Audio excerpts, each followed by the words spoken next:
Okay, I want the setups to be pretty. I want them to be begging me to take them. I'm trying to short here, but it's not pretty yet. I need my entry time chart, the 250 or the 500 tick chart, to be giving me a setup that agrees with the 5-minute chart. And I prefer if, all the other higher time charts are agreeing, everything's pointing in one direction. That's the best. But I'll take the 5-minute and the 500 tick or the 250 tick. And if this was telling me to short right here, then I want this one to be telling me to short, but it's saying bull. So it's not pretty. It's not going well. I thought actually I was going to get a nice setup. I thought it was going to hit some resistance and start to turn around, which on this side, I don't want to take a short if all the moving averages are going up like that. I want them to cross down. I want price to kick down and come back up and then start to roll again. That's pretty. The rolling part is pretty. The moving average turning and crossing and price dropping below and then coming back up into the descending moving averages and then rolling back down. That is the perfect setup for me. So I just have to wait patiently. Just have to wait. Let's see if anything like that happens. Okay, now we have that. We have the breakdown and we have a possible short setup here. Order I'm filled. going to see if it'll take that. It might be a little early. It might not work. Let's see if we can get this short right here. Target filled. Okay, target filled. Let's go to break even. Target filled. Second target filled. We're going to break even here. I'll show you what I was looking at. Price came down. The moving averages came down. And then price came up and even tested the trend line. So we got a test of a trend line, test of the moving averages, and it continued down. But then it consolidated way down here. And that was my stop loss above that consolidation. Hopefully it'll keep right on going for us. I'm going to keep little by little moving my stop down behind it. Okay, I just closed it. I really wanted to try to wait until it came down to here. And I probably should have. And it's one of my weaknesses, but I'm getting better at it all the time, holding longer. And I'm grateful for that. So yeah, okay, so let's summarize again. On this 5-minute chart, when it started crossing below all the moving averages, closing, I was looking for it to pull back up and roll back down, but I wanted to see that on a lower time chart. So this is the 250, and I didn't get into way down here, and I only did because I saw the consolidation and the green bar came up and tested. Up here would have been even better. It went so quick though. I mean, it went so quick. Like these candles happened in a half a second. And there was not enough time to analyze it. And so I should have held it. I like to say that a good 80% of the time when I get out early, it keeps going in my favor. And I'm looking at this consolidation green candle where it could really break down and I could have a really nice move on my hands if I would have stayed in. But anyway, that's the beautiful trade setup I'm looking for, and that's the ones I like to take. Okay, I'm scalping that pattern. Regardless of me needing to hold longer, scalping's working pretty good. I noticed a megaphone pattern here, so I was careful. I got this this trend line break right here, scalped it down here, and this big move down we got, thank God, right here. We saw this pattern where it came back up and it quickly came down, so I jumped in it and took some profits there. Where else? I think I recorded this one already. Over here, though, we got a trend line break right here where I got in, got that. And then I wasn't watching the computer. I got to admit, I probably would have tried this one here and stopped out for a full loss. I've been entering multiple micros, which is helping because I spread out my stop losses, and that's actually been a good thing. And I'm able to take multiple targets, and that's been a really, really good thing. Right here, perfect. It came back up, formed some pintails, went down strongly, jumped in, scalp, and got out. Could have took another trade right here, but that's the pattern. That is my favorite pattern right there. Notice the moving averages are all expanding down in proper order. That's the perfect A+ setup for me, and I just got to learn to hold longer. That's all. I just got to learn to hold longer. Thank God. All right, let me include strategy reminder that if we get a little bit of a turn here on the 250 tick chart, it's starting to look bullish, that I cannot take the trade long until price starts to close at least over the 5 and the 8. The 5 and the 8 are the momentum lines. So it may work. Having something possibly work once in a while doesn't mean it's a good strategy. What's more probable is that once price crosses the 8 and the 5, you get them turned up, you got a better chance anyway of catching some longs. And then if it gets over the 3, including the 20, that's where I like to go long. And I'm not going to go long. That's the 5-minute chart. I'm not going to go long on the 250 tick chart until we have an agreement on the 5-minute chart. So once things started closing down below the moving averages right here on the 5-minute chart, well, that's when we started to short pretty good over here on the 250 tick chart, way up here. And it just kept going down and going down and going down. Where we got this at? It's way, I mean, this thing just dropped like a rock once that happened. Right here in this area right here. Look at all the great setups, just one after the other. I missed that one up there, but you got to wait until you get some cooperation from the 5-minute chart in order to start shorting or even going long. Before you take your 250 tick setup, you got to have confirmation on the 5-minute chart. All right, let's examine the trades. The market just opened up 6 p.m. Eastern time, and we saw that it popped up over the top of all 3 moving averages on the 5-minute chart. Strong candles closed, and a continuation continued. Let's take a look at that over here in the 250 tick chart. And we see that it came up and bounced real strongly. All the moving averages, it crossed over, and then it just kept putting in green take out red with expanding moving averages. That's very bullish. As long as it's over the top of the first 3 moving averages like it is, we are feeling strong. Now, another thing is that it had such a huge drop the day before that a little relief is to be expected. Here's the fastest moving average way up here, so there's room for it to come up to that. And we got 3 trades going. And I want to talk about those 3 trades because it's turning out really, really good. The first one was a loss, 500 tick chart here. I thought it was going to keep going right here, and I had my stop real close. If I had my stop under that pivot, I'd still be in this trade. I'd still be working that trade out. The very first trade that I took, I was too close. I had my stop right under this consolidation area, and I should have had it under this pivot down here probably. Yeah, and that's the reason why I stopped out. But when it stopped me out and put these pintails in, everything's still expanding up. I looked at that. I go, okay, this candle right here closed really, really strong. I jumped in on that candle right after it closed strong and went up. And we started hitting our targets up that way like that, which is great. Okay. And then we looked for another entry because all these lines right here are 4-hour pivots. This is a 4-hour pivot. This is a 4-hour pivot.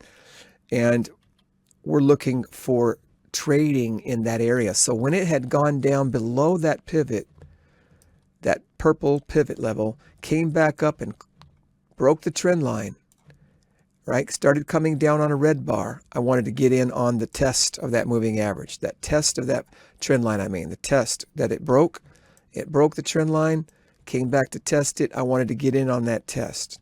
So we hit a target, and then we just let the rest of it stay on break even. And so 3 trades were basically, because the first one was a full loss and the other 2 were winners, but not full winners, we're only up $30. But I figure I can breadcrumb my way to reasonable profits or break even until we hit the big home run, because they will come at some point. The home runs will come. Now, looking at this 4-hour chart, we see the 200 moving average and a couple of pivots. It got over the first pivot. The second pivot is above the 200 moving average, and it's getting stuck in that area right there. But here's that pivot failure. 200 moving average is somewhere in between these two pivot lines. So it's bouncing off the 200 a little bit here. But it's still, this area is still questionable. So I'm asking myself, am I going to look for another? Because look at the 5-minute chart. That looks really, really good. What a nice bounce off of the 50 and the 20 and the pivot. 3 things that bounced off with a pintail. And the 8 and the 5 and 8 are still, haven't crossed over one another. So this is a good momentum. I just need to look at potentially getting in another trade here, but it's got to be there's the trend line break. There's the test. This is a perfect setup. So I'm going to get long. Order filled. Again. And I'll let you know how it goes. But if it looks that good, I got to at least try it. And as long as it looks good, I'll try it. Doesn't matter if I lose. The goal is to take decent setups and hold the winners as long as possible. Got to hold those winners. This is what's going to propel me into paying my bills, holding the winners. So let's see if I can do that. Thank God. Getting over the fear of losing is so important, because sometimes if we're afraid, we miss really good setups. So the strategy has to work in light of taking a high quality trade setup every time you see it, and knowing that some are going to fail, even the high quality ones. And you're going to have days that you lose, and don't be afraid of it. And just know that consistency and sticking to the plan and obeying God will lead to good things. And even if I lose over and over and over, the learning that comes from that and the discipline that comes from that is worth the losing and worth being patient. So it doesn't matter. Like, if this comes down and stops me out, it doesn't matter. That trade is a high quality trade setup.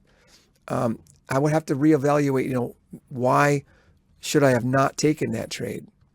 And, if I don't see a reason why I shouldn't take it, then it's a good setup, even if it fails. And here comes down on the trend line again, bouncing again. So if my stop was there, I would have stopped out. I had my stop under this level here. This time I didn't go too close. So we'll see if that works. Like I said, regardless of winning or losing, I'm going to take the good trade setups. Okay, that was the 4th trade, and you could see the trend line break, that it was a great setup. It just failed. So what's going to happen? We don't know. Right now it's range, which means these trend line breaks could really just keep on failing. So I don't think I would want to take another trade on it until, now that it's in between these 2 pivot lines. You see that? It's in this area.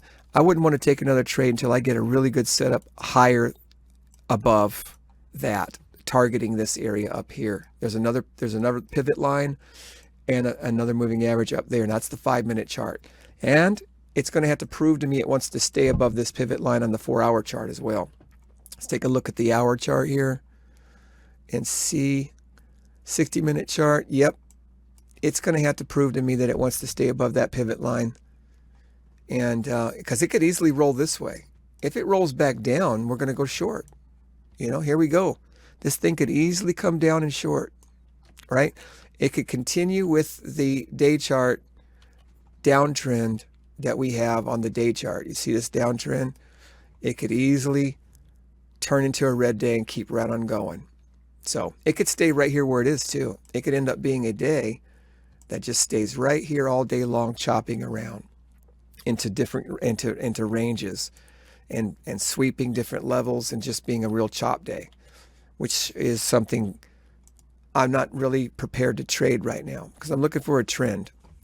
But I'll stay out of it for now. If I'm going to go bullish on it, it's going to have to get up over the top of this pivot line here and prove by testing and continuing, consolidating and pushing up higher. And then on the 5-minute chart, if it closes That's the 15-minute chart. But if the 5-minute chart closes below all the moving averages, including the 50, that'll be below all 4 of them. Right here I got long because it closed above 3 of them. But if it rotates around and comes back around and closes below all 4 of them, then I definitely want to go short. I'll be looking for short trades instead of long trades. Okay, it has rotated around, closed below the moving averages, and it's closed below the pivot level. Put in a little doji. If I wasn't getting stopped out of my long, I would have liked to try the short right there. But we did get in the short because this gave us an opportunity right here with this red candle taking out the green candle. And I like that it's putting in a pin tail, but it's not over yet. It could still come up and stop me out. My stop loss is all the way up to here, but I do have a stop loss right here as well for 3 micros. So, if this gets me, I'm done with this particular account. I'll have reached my maximum loss on this particular account of 250. So that's what I have to stop. Part of the training for being professional is stopping when you're supposed to and managing the risk according to your plan. Don't get so frustrated that you got to revenge trade or, try to fight the market. If it's just not, this whole thing would have worked if I would have just had my stop in a better position on that very first trade. I would have had a nice knockout run trade. It would have been really, really good. So now if I get stopped on the short here, I'm done with this particular account. Okay, to stop on that, dealing with emotions, have to stick to my plan. My plan is to don't take any more trades on this account. I hit my maximum loss on it. And we will figure out if we can get a clear enough setup or what we could have done differently. What could I have done differently? Even the 5,000 tick chart was closing down below everything, starting to turn down. I don't know if I could have done anything differently except for when I look at the 10,000 tick chart, it was starting to close below, pushing lower. So, that's definitely, I think it's okay. And it's just sometimes the market can just simply be untradeable. Okay. So I need a clearer picture. When everything was on this side, everything was trending up. Everything's trending up on this side. Everything's matching, trending up. That's good. Okay, that's good. Once it starts to trend down this way, I'm looking to go short, but I'm waiting for the 5-minute chart to show me some shorts as well. We started to get that over here, but I was still in my long on this side. So there's nothing you can do about that. That's pretty difficult unless you just want to hit the reverse button. But we might have just simply broke even on that trade. But, and if it's going to do a bullhorn thing where it's going this way and then it's going this way, good luck trading that kind of market. That's the enemy of almost every trader out there. That kind of market is untradeable because you just can't even get a range on it. So limiting the losses and living to trade another day, that's what it's all about. And so we got to be careful. Don't blow any accounts. Don't revenge trade. And wait for even the best A+ setup that you can find and take those trades only. Okay. See you on the next video. Peace.